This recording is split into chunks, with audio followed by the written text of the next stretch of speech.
ये एक काल्पनिक कहानी है और दिल को गहराइयों तक छू जाने वाली।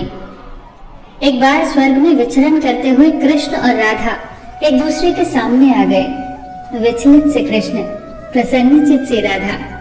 कृष्ण सकपकाए, राधा मुस्कुराई। इससे पहले कि कृष्ण कुछ कह पाते, राधा बोल उठी, कैसे हो द्वारिकाधीश। जो राधा उन्हें कान्हा कान्हा कहकर बुलाती थी, उसके मुख से द्वारिकाधीश का संबोधन कृष्ण को भीतर तक घायल कर गया। फिर भी किसी तरह अपने आप को संभाल लिया उन्होंने और बोले राधा से, मैं तुम्हारे लिए आज भी वही कान्हा हूँ।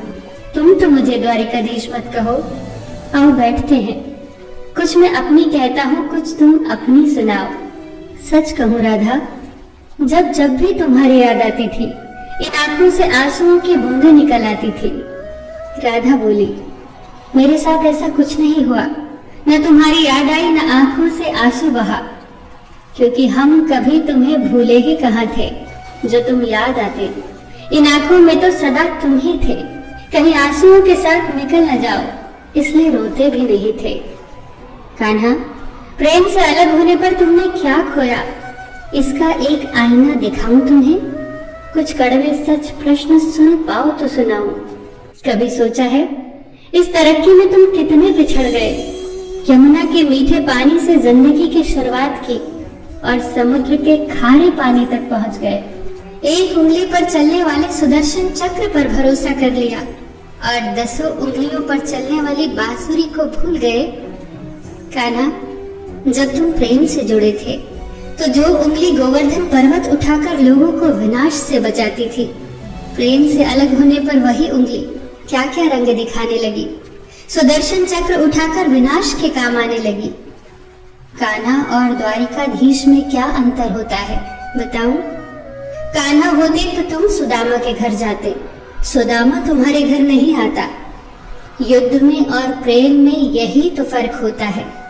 युद्ध में आप मिटाकर जीतते हैं और प्रेम में आप मिटकर जीतते हैं। कान्हा, प्रेम में डूबा हुआ इंसान दुखी तो रह सकता है, पर किसी को दुखी नहीं कर सकता। आप तो कई कलाओं के स्वामी हो, स्वप्न दूर दृष्टा हो, गीता जैसे ग्रंथ के दाता हो, पर आपने ये क्या निर्णय लिया? आपने अपनी पूरी सेना कौरवों को सौंप दी और अपने आप को पांडवों के साथ कर लिया। सेना तो आपकी प्रजा थी, राजा तो पालक होता है, उसका रक्षक होता है। आप जैसे महाज्ञानी उस रथ को चला रहे थे जिस पर बैठा अर्जुन आपकी प्रजा को ही मार रहा था।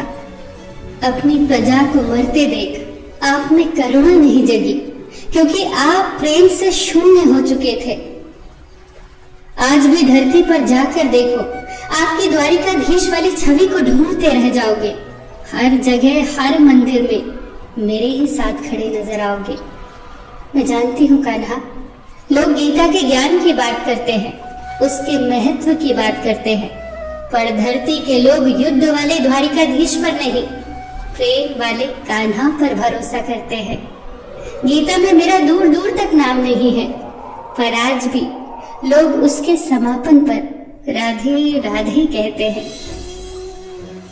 ये कहानी काल्पनिक जरूर है, पर इसके भीतर छिपी सीख बहुत महत्वपूर्ण है। श्री कृष्ण के पास कभी किसी प्रश्न का उत्तर ना हो, ऐसा तो हो ही नहीं सकता, परंतु राधा द्वारा लगाए गए प्रश्न चिन्हों पर कान्हा मौन रहे। यही तो है प्रेम में समर्पण का भाव। पराक्रम में हमें हर किसी को हराना होता है, तब भी हम जीत कर भी हार जाते हैं, परंतु प्रेम में एक ही कईयों का दिल जीत लेता है। सही कहा है कि छोटी सी उंगली पर पूरा गोवर्धन पर्वत उठाने वाले भगवान श्री कृष्ण छोटी सी बांसुरी को दोनों हाथों से पकड़ते थे।